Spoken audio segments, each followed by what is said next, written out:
আবার জানেন তো দিদির বাড়ি চলে এসেছি। দিদির গাছের আমগুলো প্রায় শেষ হয়ে গেছে। দিদি বলল, "আয় এসে একবার আরেকটু পেড়ে যা দেখ একদম শেষের দিকেরগুলো একটা আমও নেই।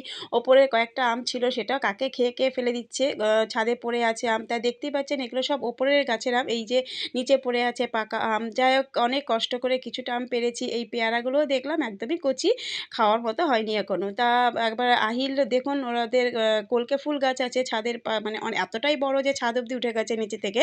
তা সেই আমি আর রাহিল একটু পাড়ছিলাম। খুব ভালো লাগছিল গাছের ফুল পাড়তে। তা আমি আর রাহিল পাড়ছিলাম। রাহিল তো তার মধ্যে বদমাশি আছেই। নিচে আমার দিদি ছিল, ওর সাথে একটু বকবক করলো। এরপরে এই দেখতে পাচ্ছেন যে আমার দিদির নারকেল গাছগুলো, ওদের অনেকগুলো নারকেল গাছ আছে।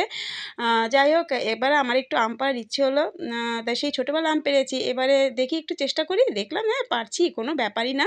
লাঠি দিয়ে পারতেই পেরেছি। যাই হোক আমাদের আম যে কটা ছিল সে কটা পেড়ে নিয়েছি। এদিকে আমার দাদারাও চলে এসেছিল।